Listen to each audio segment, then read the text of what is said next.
पत्नी अपनी ही पति की हत्या करके नाले में उसकी लाश को फेंक देती है और उसके बाद अपने ही परिवार वालों के सामने अपने ही पति को ढूंढने का नाटक करती है और ऐसा करते करते 6 महीने तक अपने आशिक के साथ रंगरलियां मनाती रहती है। आखिरकार उसने ऐसा क्यों किया, घटना के पीछे कौन से ऐसे कारण रहे, कौन सी ऐसी वजह रही कि एक पत्नी की हत्या एक पत्नी ने ही कर दी और उसके बाद उसकी लाश को नहर में ठिकाने लगाने के लिए फेंक दिया। नमस्कार, आदाब। भारत भूमि न्यूज़ पर आपके साथ मैं बंटी रावत। दरअसल ये मामला राजस्थान के भरतपुर के चिकाना थाना क्षेत्र के नौगांव से सामने आता है, जहां पर मई के महीने में एक व्यक्ति जिसका नाम पवन कुमार होता है, जिसकी उम्र लगभग 37 साल के आसपास होती है, अचानक से गायब हो जाता है। जब वह गायब हो जाता है तो उसके बाद उसका पिता हरप्रसाद पुलिस में उसकी गुमशुदगी की शिकायत दर्ज करा देता है। उधर उसकी पत्नी, जिसका नाम रीमा होता है, वह उसकी तलाश का नाटक करती है और उसकी तलाश करते हुए लगभग 6 महीने का समय बीत जाता है और 6 महीने तक वह अपने प्रेमी के साथ रंगरलियां मनाती रहती है। इस बात का खुलासा तब होता है जब 17 अक्टूबर के दिन वह अपने प्रेमी के साथ रात को 1:30 बजे रंगरलियां मनाते हुए पवन के पिता हरप्रसाद के द्वारा देख ली जाती है। उसके बाद दोबारा से उसके खिलाफ उसके पति की हत्या और उसकी अपहरण की शिकायत पुलिस में दर्ज कराई जाती है।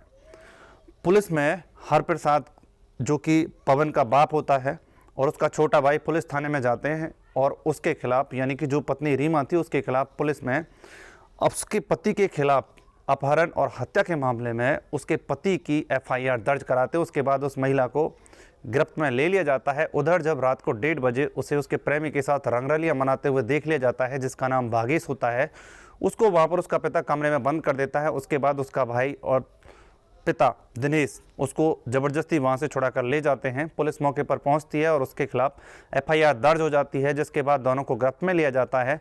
जब पत्नी से कठोरता से पूछताछ की जाती है तो पत्नी की बताई गई जगह पर, निशानदेही पर, वहां पर तलाश की जाती है। उस तलाशी में उस जगह से 17 हड्डियां बरामद होती हैं, जिनके आधार पर DNA होता है और उसके बाद इस हत्याकांड का खुलासा होता है।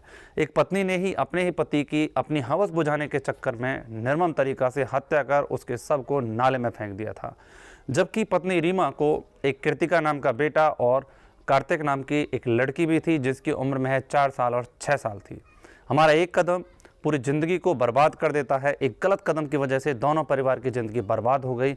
उधर उस लड़के की बिना किसी कारण के मौत हो गई, उधर जो 2 मासूम बच्चे थे उनकी ज़िंदगी बर्बाद हो गई, उधर उसके प्रेमी और उसकी पत्नी को ज़िंदगी सलाखों के पीछे काटनी पड़ेगी। इस तरह की घटनाएं समाज में सामने आती हैं। हम भी सोचने पर मजबूर हो जाते हैं कि आखिरकार एक व्यक्ति ऐसा कैसे कर सकता है।